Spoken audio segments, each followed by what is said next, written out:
Welcome, everyone, to today's webinar. We are so excited for this conversation and very excited that you've joined us today. You've decided to take an hour out of your day, your week, your month, and spend some time with us to talk about this topic, this shift that we're seeing in the industry with AI and how advisors are getting found and evaluated and compared to other advisors. Now that we're stepping into 2026 and it feels like all we hear is ChatGPT or Perplexity or Claude or Google AI overviews. So that's a lot of what we're going to be talking about today. And while some of you come in, because it looks like the numbers are climbing, some of you are probably hopping off another meeting or you're just getting situated. What we're going to do is we're going to start by doing some introductions because we have some fabulous women here in this room, a very powerful female panel that we've assembled here today for you, and some very smart marketers and leaders in this space. And so I'll kick off and just quickly introduce myself, and then I'll pass the baton over to Kim and Michelle and Samantha, and they'll share a little bit with you about who they are and what they currently do in their role. So hello, everyone. My name is Diana Cabrices. I'm the chief evangelist here at Wealthtender, and I love advisor marketing. It's just something I'm really passionate about. I've spent the last 10 years in the industry supporting advisors from the solution side. My husband is a financial advisor, so my whole world has really been how to help financial advisors grow at the intersection of both marketing and also technology and scalability. So you'll hear a little bit more about that today and what Wealthtender is and how we help advisors. But our main focus is certainly giving you insights on how RIA leaders, marketing leaders, are operating their firms right now from the perspective of, all right, things are changing with AI and visibility and searchability. So I'm going to pass the baton over to you, Kim, because you're right here next to me on the camera. I'd love for you to take a moment, introduce yourself to the audience who may not know you yet.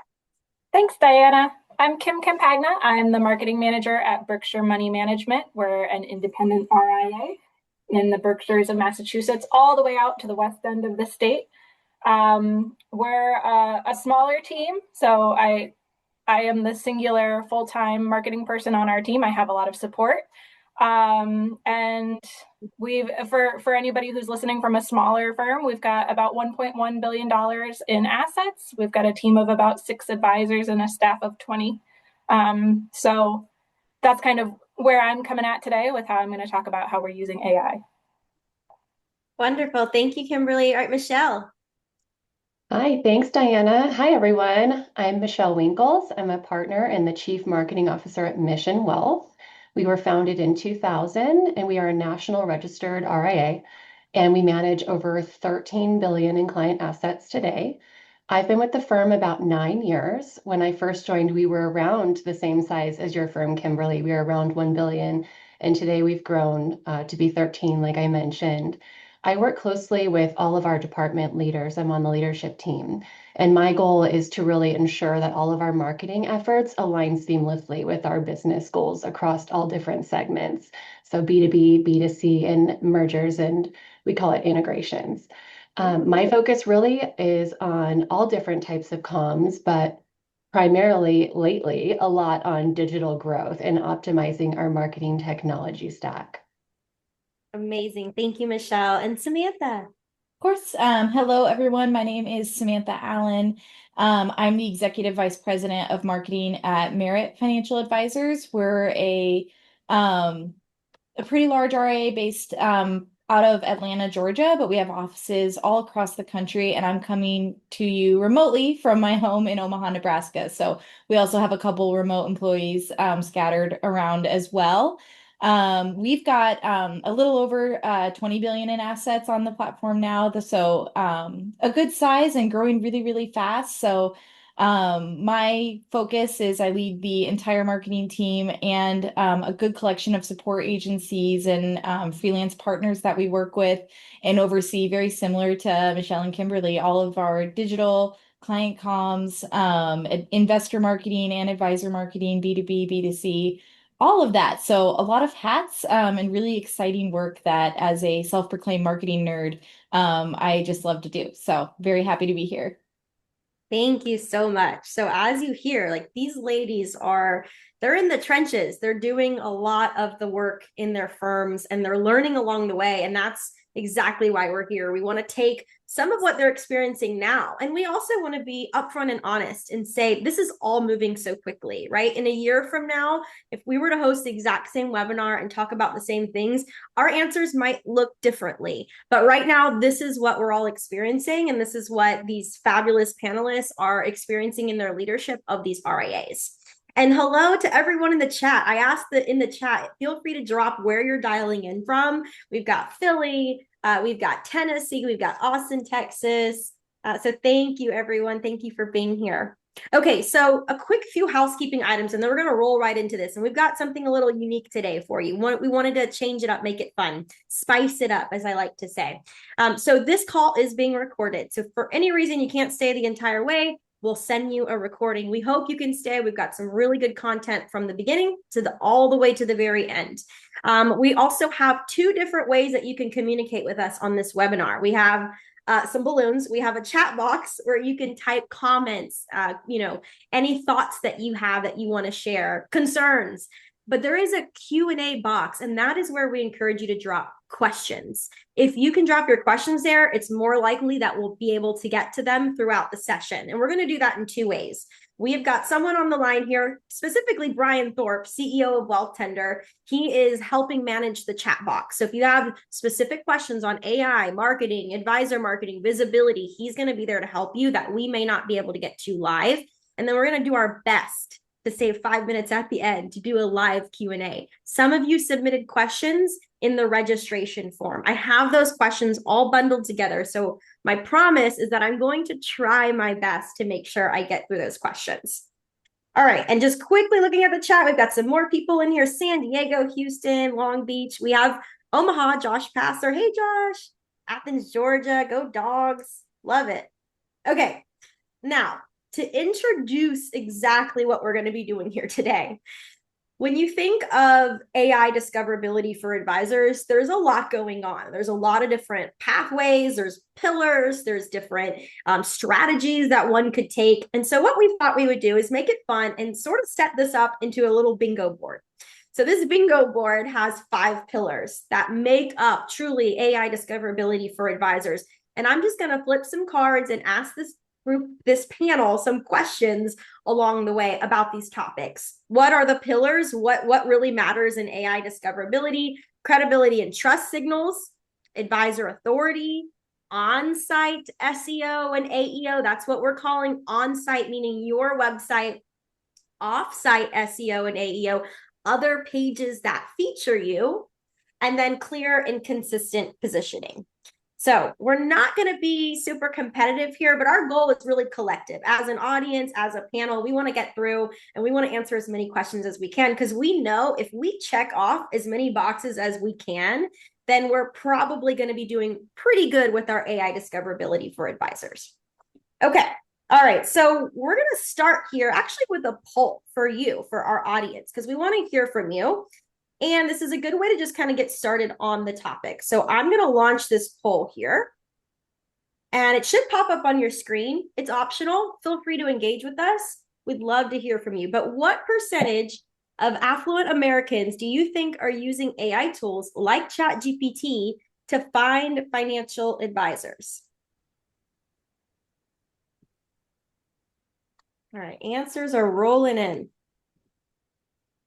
I'll give it about 10 more seconds, and then I'm going to stop and show you what your peers are thinking about this topic right now. Okay. All right, you should be able to see those results. So actually, most of you said more than 30%. And you're very close. The answer is C, so it's 20 to 30%. It's an interesting topic. Right now, we are hearing from advisors who are in the Wealthtender community telling us, hey, I have prospects who have set up calls with us through Wealthtender because they found us on our Wealthtender profile that popped up in ChatGPT or Perplexity or even like a Grok search. So we're hearing it a little bit around the board. One thing I like to say is, people are still using Google. That's not going anywhere. We talked about this yesterday when we prepped for this call. But it feels like, and some data is showing, that the folks using Google are more browsing and the folks who are using AI tools to like put in more lengthy search, questions and have conversations about what they're looking for, those seem to be a little bit more of your buyer, so more higher intent. Ladies, anything you'd add to this before we roll into that first question about how are you seeing this at your firm?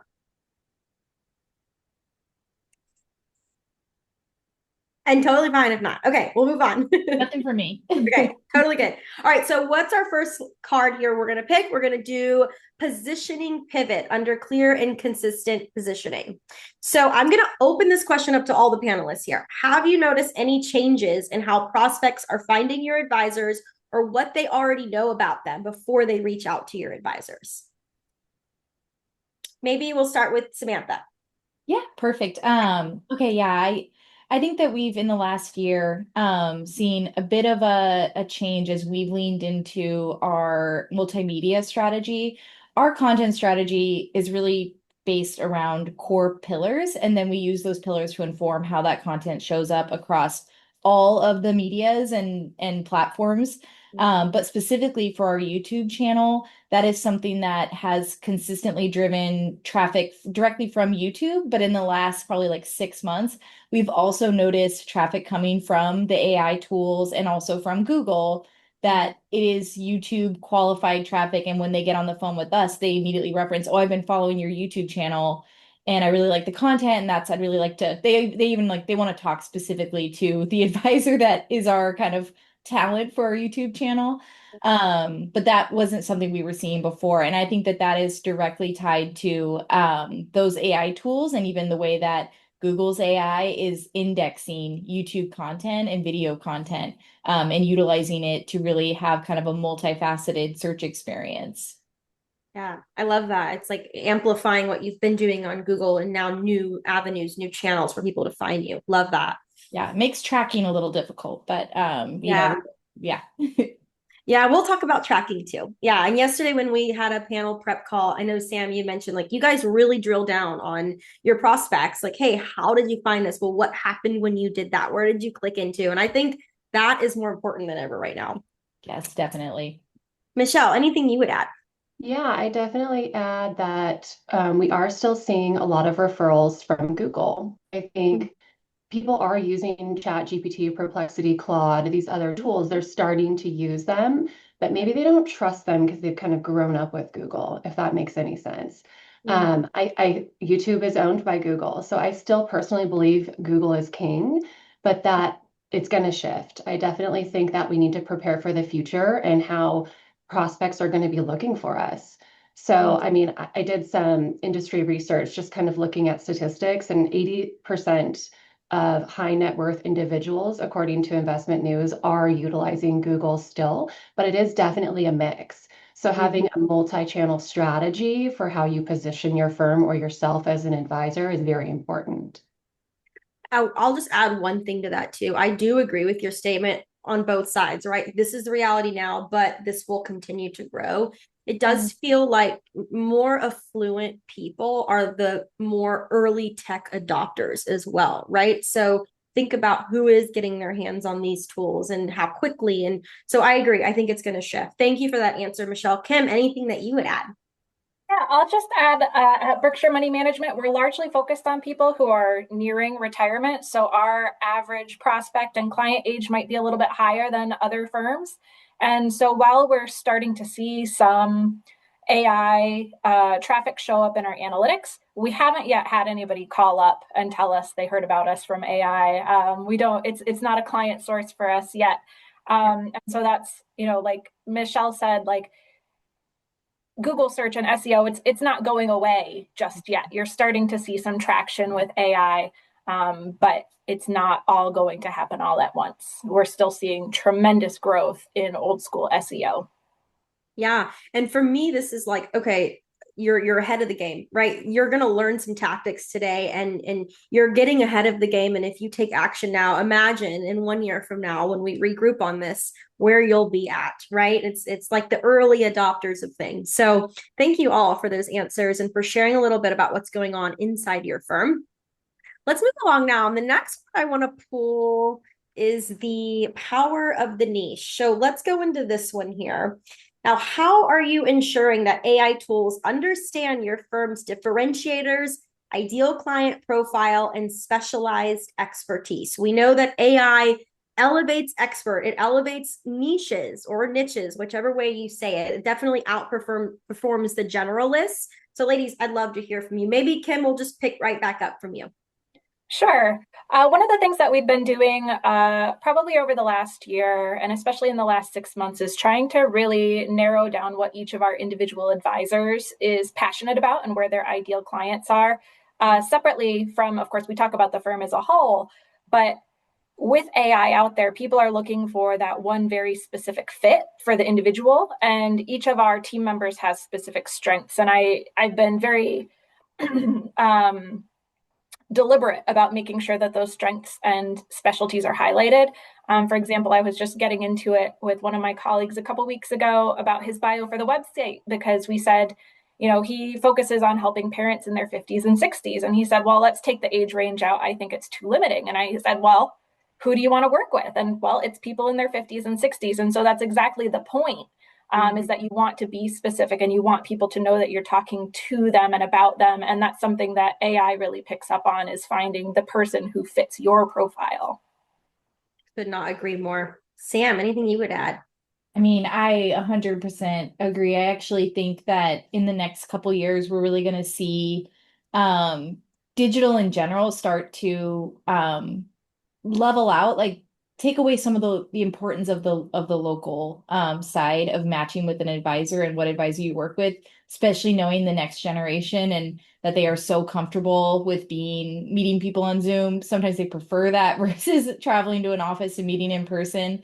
And I actually think that on the digital side, it's going to make it more important than ever that our websites and our processes really include like a digital pre-qualification, something that's open to getting to know and connect with an advisor that matches you, and not just based on your location, but also, like maybe you're a veteran, you want to work with an advisor who's a veteran, or a woman want to work with a female advisor, someone who specializes in something really specific. So I think absolutely can like baking those into not only your content strategy, but then on the middle to lower kind of side of the marketing and sales funnel, having that process built in to help them self-identify what they're looking for. That way you can quickly get them to the right advisor is going to be really important too.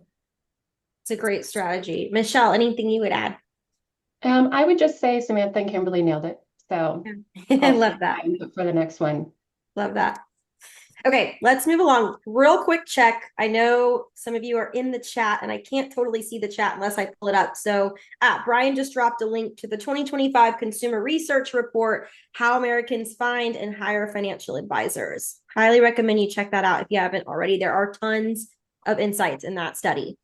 Okay, next up, we are going to go here. We're going to do the credibility and trust signals pillar, and we're going to talk about social proof, which if you've been on any of our webinars, we talk about this a lot because it's very important. And now, more than 2 years ago when I was talking about social proof, it's even more important now than ever before with this AI tool shift. So we know AI tools increasingly look for signals of trust and authority, not just keywords or buzzwords that you're using in your marketing. So ladies, what kind of proof points are you prioritizing to help AI see your firm and your advisors as credible? Maybe Michelle will pick up with you on this one. Sure. At Mission, we've prioritized hiring a PR firm. They're really, they're an expert in our industry, so they're RIA specific. So they know a lot about like a lot of the media outlets, and they have a lot of those connections. And they're really helping us showcase our advisors and our leadership team. They've held one-on-one interviews with a lot of them to understand their specific niches and where their expertise lies, and so that they can help connect those experts with the media outlets. We know that media is great for trust and credibility. And then aside from that, we've also invested in a testimonial software program that helps us gather client testimonials, because we know that people are researching you and they don't really know you yet. So they want to learn about you and trust that other people enjoy or like working with you.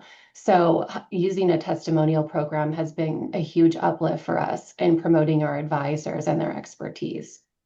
That's wonderful. Anytime any firm adopts a testimonial marketing platform, it's always so exciting because usually the feedback's the same, right? Like we weren't sure what to expect, and then we rolled it out and asked our clients for reviews, and the love we got back was just so grand, like more than we ever thought. And now you have so many different ways you can use those reviews, and we'll probably touch on that today a little bit as well. Kim, anything that you want to add to that?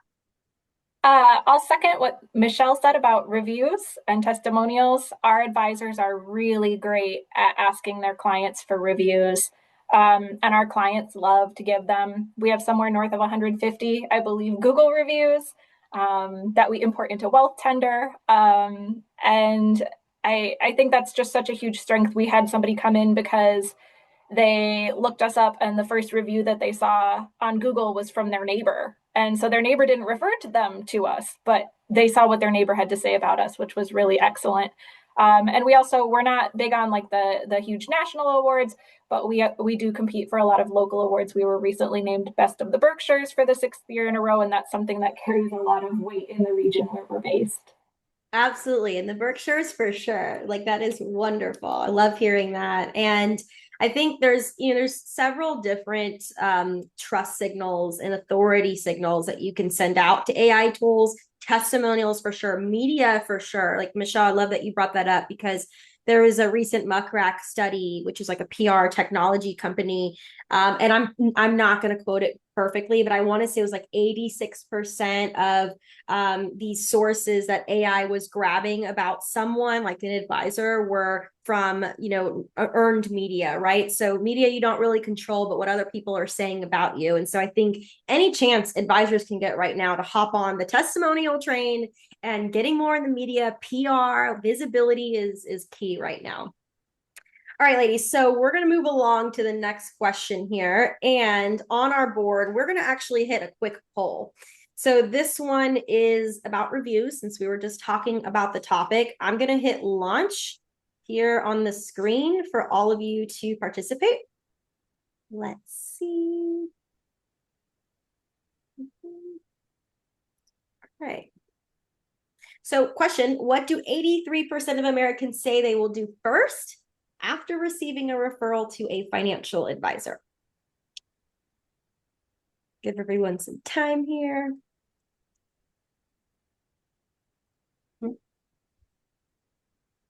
Check out the chat. Awesome. All right. Okay. 5 more seconds. I'm going to end the poll. So if you're getting your answer in, feel free to plug it in now. All right. Let's share these results. Okay. So many of you are completely correct. You said, look for online reviews about the advisor. 52% of you said that answer. And that is actually the correct answer, followed by visiting the advisor's website. And then, few of you said schedule an introductory call, probably because you all know it's not always that perfect and simple, right? A referral to a call. But yes, many consumers are going to go online first and do their research, just like any of us would do here, right? If somebody recommends someone, I'm absolutely going to pick up my phone and do some research, see what kind of reviews they have, what other people are saying about them. So we have found that reviews are among the top 3 factors that AI uses for advisor evaluation. They are incredibly important. And just a quick shameless plug, this is what Wealthtender does really, really well for firms in this space, is we help you scale your review process with technology and with content. And we do it in a beautiful way. We design your testimonials and make sure that they stand out in your marketing, but also in AI as well. Okay, so we're going to move along to our next question here. Ladies, just a quick vibe check. How's everyone doing right now? Great. Okay, good. Okay. All right. So our next question is on review schema. And this one's under credibility and trust signals.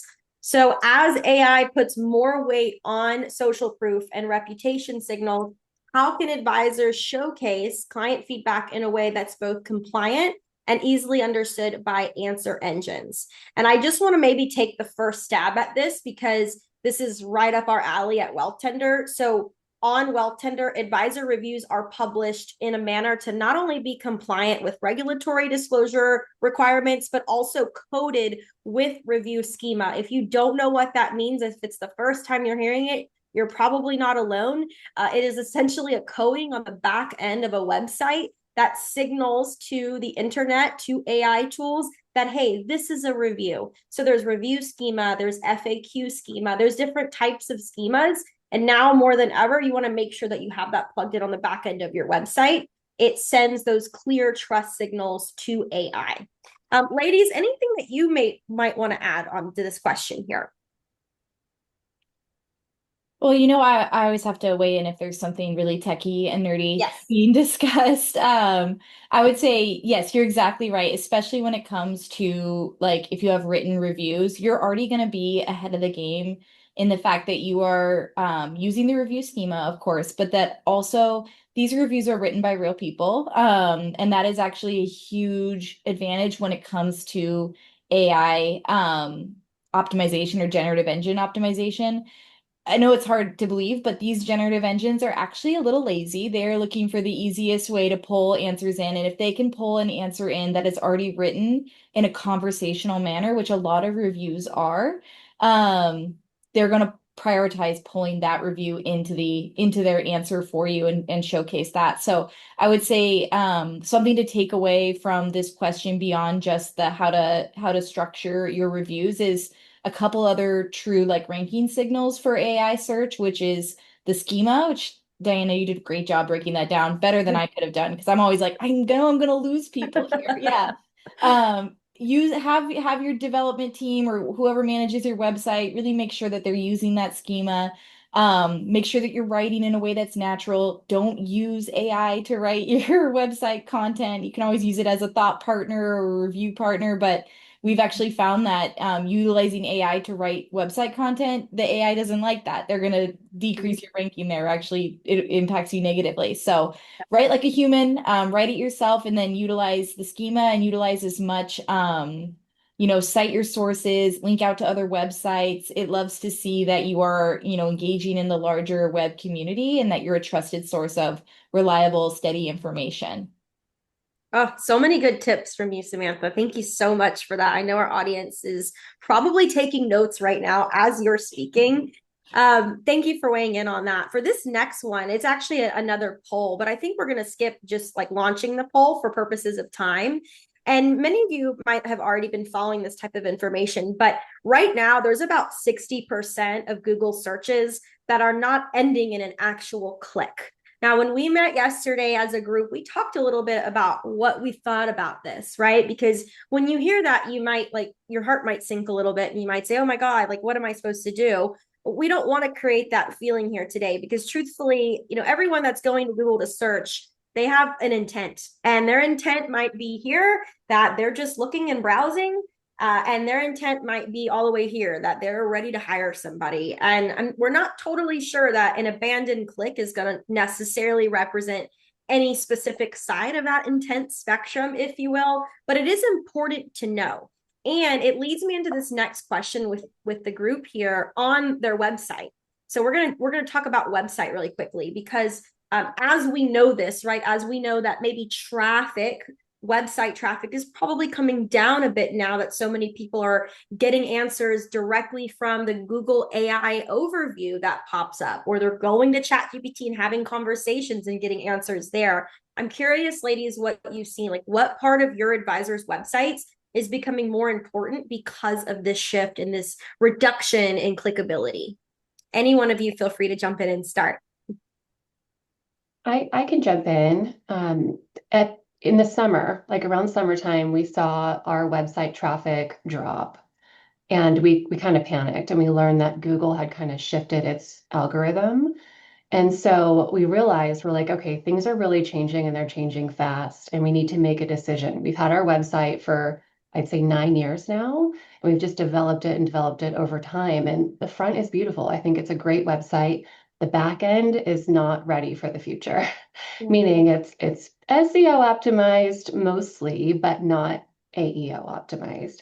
And so we've made the decision to make it a priority to update our brand, our messaging, and our website. So we're going to have a completely new website next year that really speaks to answer engine optimization and SEO. I think that combination is going to be very important. Yeah, so I would say that really thinking about the future and setting your digital presence up for that and the way people are looking for you and meeting them where they are is going to be key. Couldn't agree more.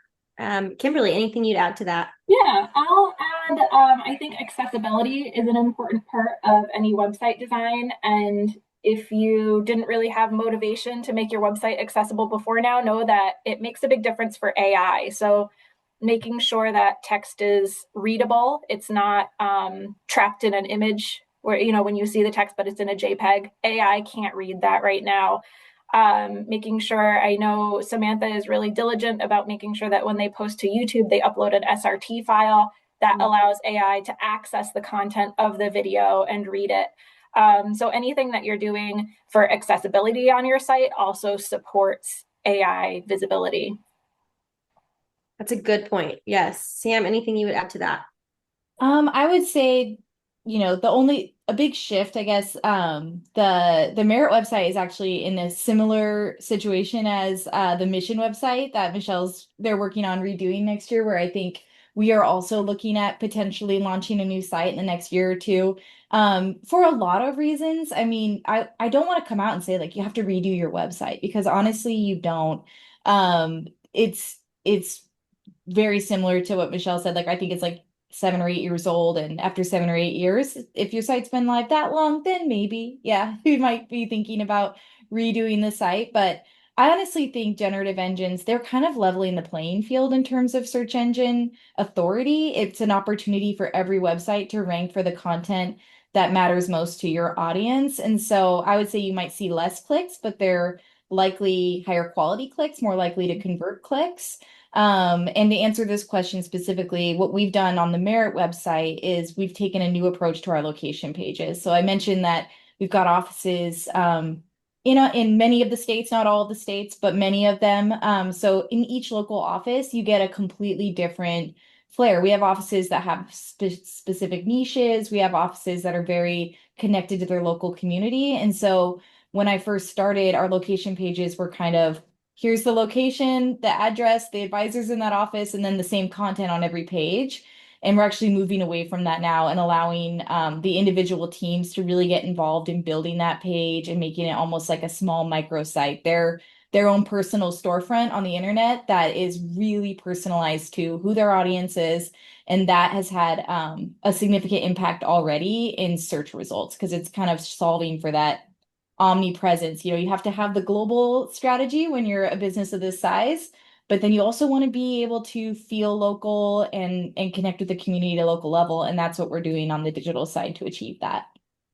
That's wonderful. And I think it's so important that you're giving them these micro pages, because also right now, with the way AI pulls information and what it's looking for, it's very apparent that your advisors, they've become ambassadors of your firm, right? And it's so key to not just have, here's who we are at Mission or Merit or Berkshire Money Management, but here's who our advisors are, and here's the information about them and their background, their bios and their credibility and their designations and their reviews individually. We have advisors that we work with at Wealthtender that they prioritize reviews on the firm level and on the advisor level for this exact reason, right? So there's many important different pages that you could feature on your website that could all be optimized for AI. And I like to hear that you ladies are thinking about the website refresh. I know it's really hard to do, but I'm excited to see what would be on the other side of that for you.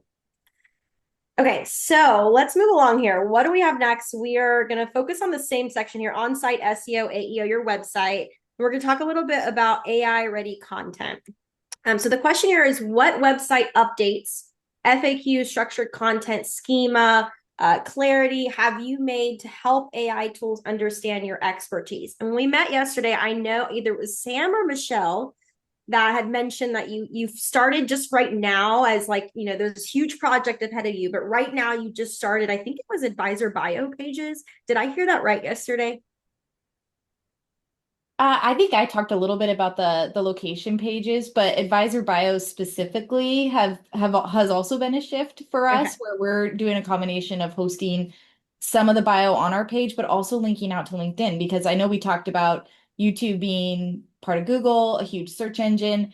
LinkedIn is right up there in the world of the search engine rankings of being a massive search powerhouse. And so we're really trying to check all the boxes where we can of interlinking and getting that digital PR.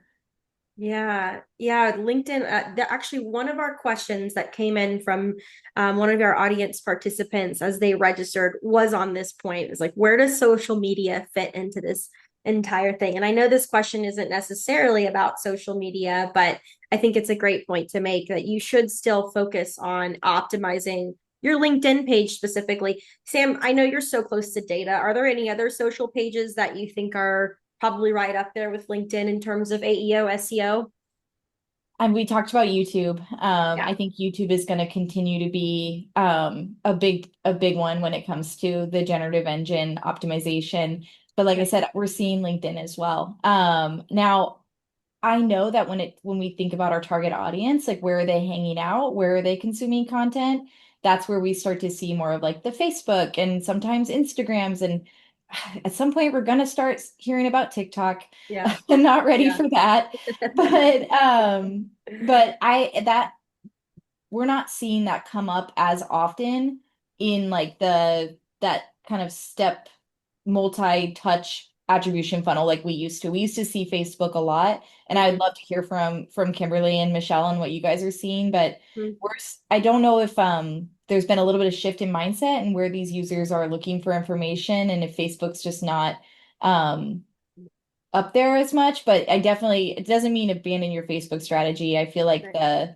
the buyer journey for anyone who's deciding on who to work with to manage their wealth is so complex and has so many steps that if you're not present on a channel like Facebook, you definitely run the risk of missing out, or they go to look for you and your reviews aren't there, your content's not there. So it's definitely probably has a part in the journey, but I wouldn't say it's the one that's driving or indexing a lot of the AI content specifically for us right now. Yeah, I'd like to chime in on that, Samantha. That's great. The social media, I tell people all the time, like at a certain point, the purpose of being on social media is that you look legit. Like, I don't know that anybody is choosing a financial advisor based on a funny meme that they saw on Facebook. But when people start to look you up, they want to see that you're real and they want to see you in a lot of places. And it's also part of the AI algorithms right now is repetition. So if you're saying the same thing on your website, on YouTube, on Facebook, on LinkedIn, maybe someday on TikTok, our audience is definitely not there yet. By repeating, you're building that credibility with the AI, and it believes you. It believes that that's your story. Yep. Yep. That is awesome. Thank you for adding that in as well, Kim. I'm going to do a quick check here on the chat box and see how that is moving along. And then we're going to move on to our next question. And I know we're about 1:40 Eastern time, of course. So let's take a quick look on this. So we're doing good on time. We have a few more questions and then we'll open it up to any of you. I know it looks like a lot of you have put some questions in the chat box and you've been talking with Brian there. And then it looks like there's a lot of AI tools talking about AI that are in our chat box as well. So I didn't ever think I would see that, but it's funny hopping on meetings now. And it's like, hi, I'm so-and-so, the AI assistant for Joe. I'm like, okay, hello. All right, so let's move along. This next one is offsite SEO, AEO controllable. So this is, again, remember, offsite is what other people are saying about you, right? And on their pages. So the question here is, why do AI tools rely so heavily on reputable third-party platforms when surfacing advisor recommendations? And this is very true. If you are an advisor and you haven't gone and done a ChatGPT search on you or any general financial advisor in your area, you should, because what you will find is most of the time you're going to see that it's going to pull sources from directories that they're featured on, for example, like Wealthtender or NAPFA or XY Planning Network. You'll also see, your website's likely around in the mix somewhere. And so usually though, it's pulling from these offsite pages. And the reason for that, it just goes back to what we've been saying, right? That AI trusts very structured, authoritative databases like directories over an individual website. So one thing I've been harping on a lot lately is it's not enough to have just a website as an advisor anymore. You should make sure you're focusing on getting other websites to feature you, whether that's through PR or other angles. Getting on a directory is probably one of the more easier things that you can do as an advisor. You kind of instantly step into that domain authority that directory has. So for example, on Wealthtender, all of our advisor pages, and I'll show you an example at the very end of this call, they have review schema, they have advisor level information, they have keywords that AI is looking for, they have the testimonials, the testimonial schema, the FAQs. So directories are one of the fastest, easiest ways that you as an advisor can optimize your AI discoverability is by just literally getting yourself on a directory, something other than your website. If you ladies want to add anything to this, feel free. Maybe there's something you're doing in the directory space that you'd like to share. Otherwise, we'll move on to the next question. You nailed it. Mhm. Okay. Yeah. I got on my high horse there for a moment. No, I have to. Yeah. I'm like so passionate about this. I'm like, We all have our soapboxes. I get it. See, yes. Okay. All right. So next question, advisor brand moment. And this is for you, Kim. I had a special question here for you because you and I recently did an interview together at the Jolt conference a few months ago, back in the summer, and just getting to know you has been a joy, and you use Wealthtender.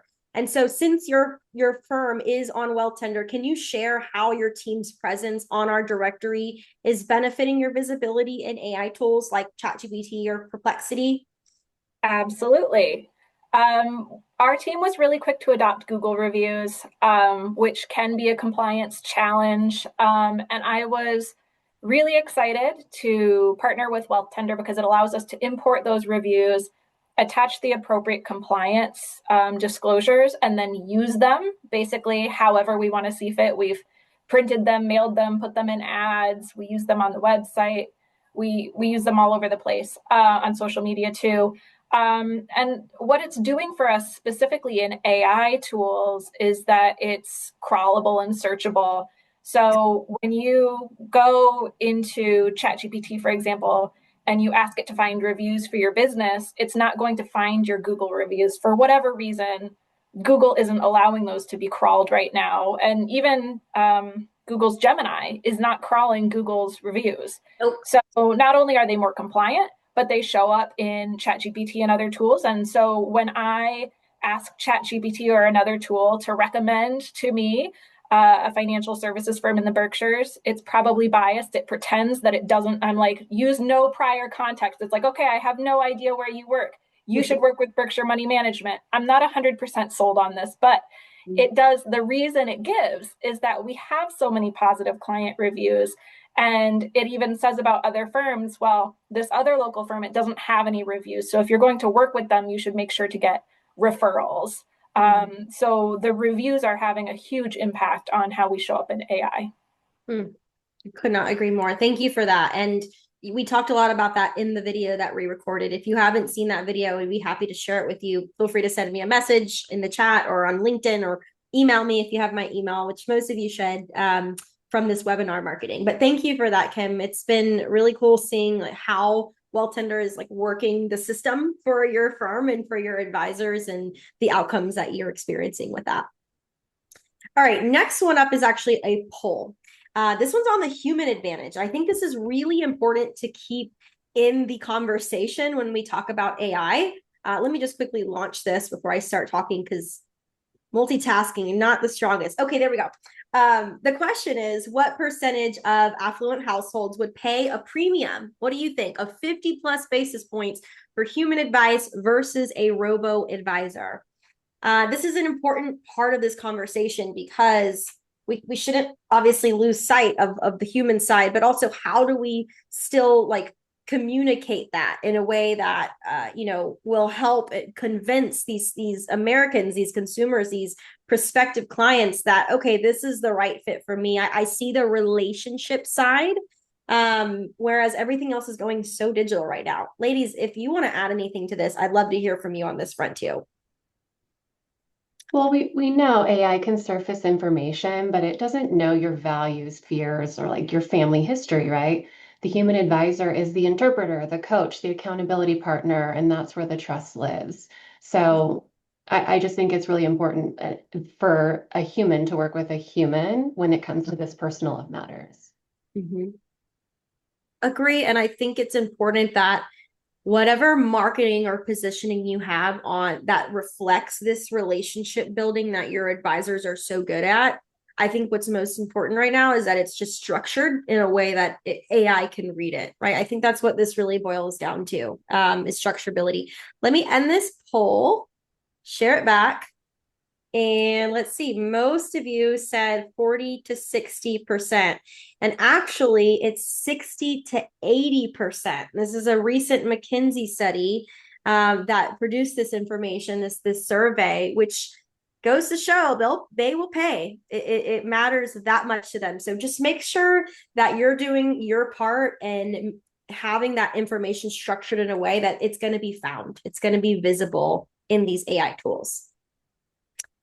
Okay, we are on authority signals here, and this is going to be a quick fire question. So I want to hear a little bit from all of you. What specific advisor level authority signals are you finding most important for your AI visibility right now, today? Kim, we'll start with you. For us, I would have to say it's our reviews. We have a lot of them and they make a big impact for us. Yep, love it. Samantha? I would have it's kind of a combination, or a tie between a few things. I think that niche expertise is huge. We definitely see a lot of really great performance when we have an advisor that's like specific. This is who I work with, and they've got that very clear and it comes out in their content. But then I also think like awards, both local and national, and then the PR, like having their thought leadership out there and listed on trusted sources is very, very valuable. Awesome. Thank you, Michelle. Samantha stole my answer. So I'll just say ditto. I'll say it's definitely media, PR, awards, rankings, listings, and testimonials. Just combination of all. Love it. That is awesome.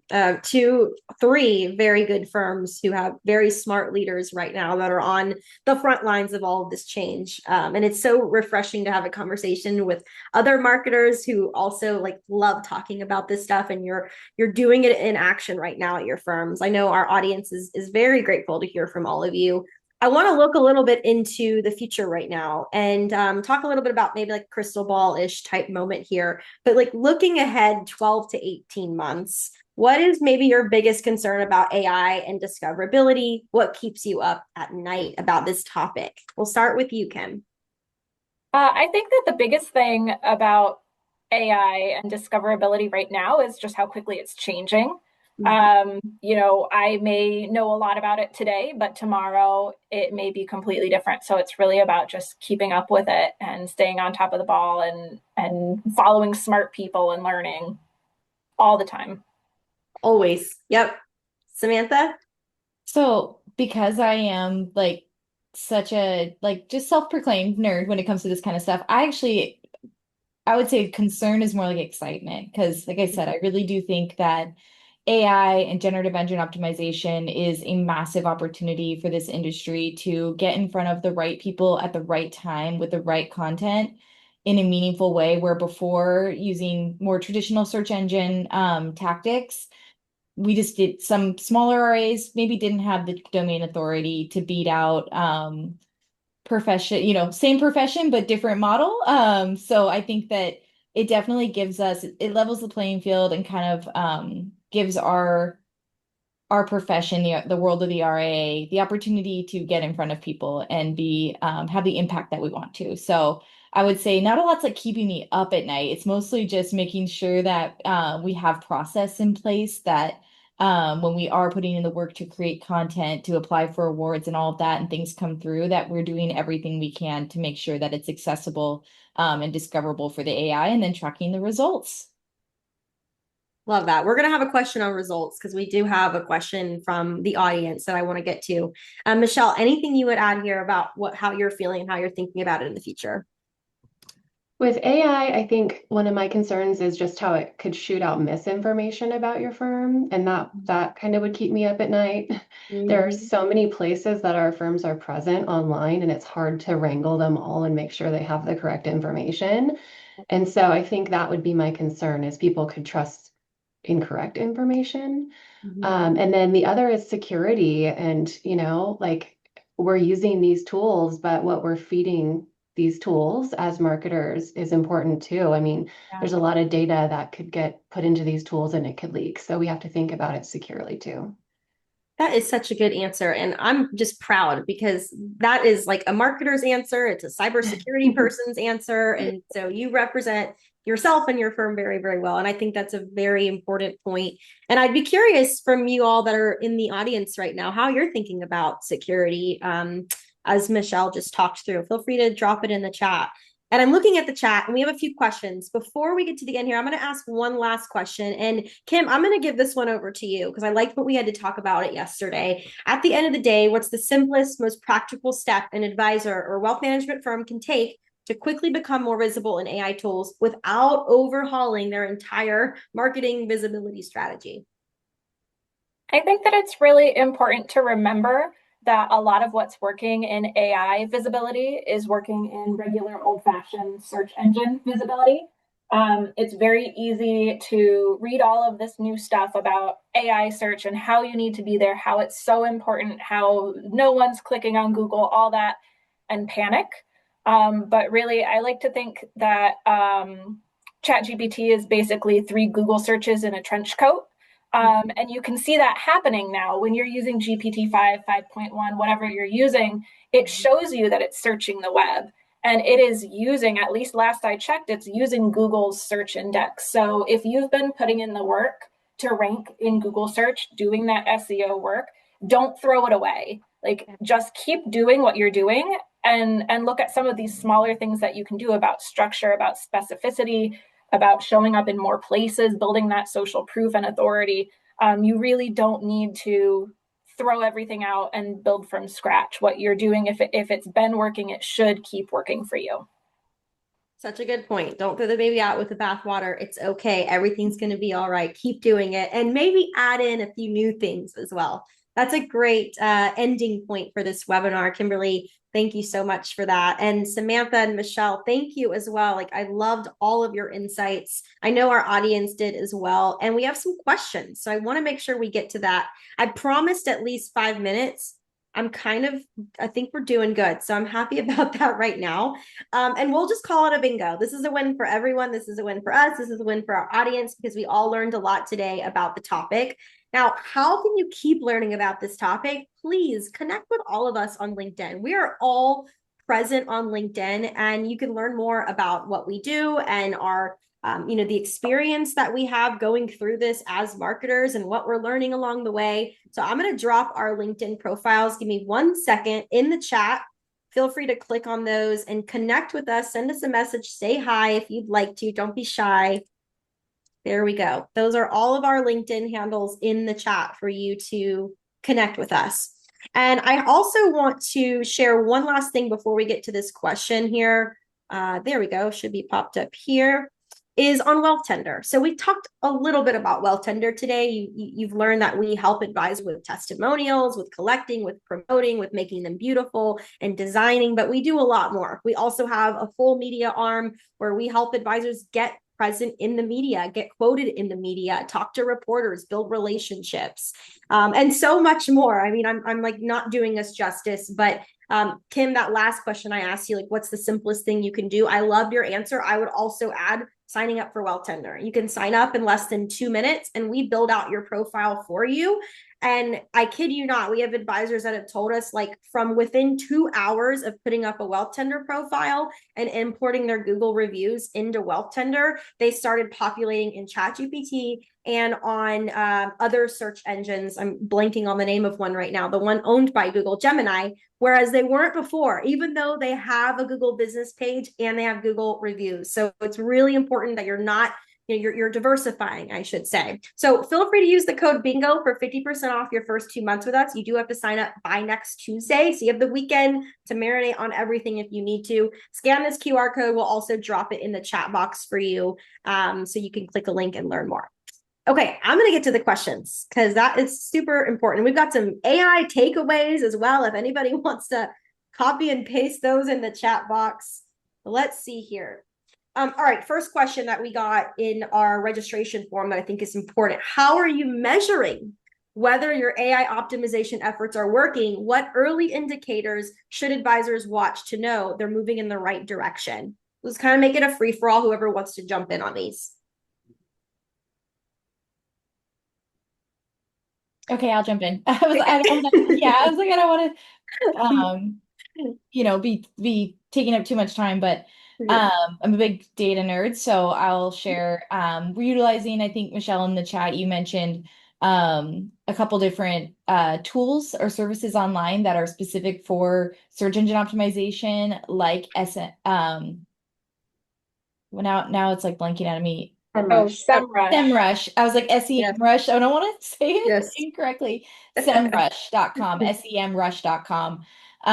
So we use SEMrush, and that is a great tool that has quickly adopted AI. We are also in the middle of a transition to use HubSpot as our marketing automation platform, and HubSpot has answer engine optimization tools and measurement as well. And then if you're not using any of those kind of like third-party like extra services, and you're just kind of with the standard Google Analytics, you can still measure it in Google Analytics as well. There's a lot of places to look, but specifically under search engine and referrals, you can drill in the new Universal Analytics format, and find the number of visits, how long they're on your site, what pages are they looking at.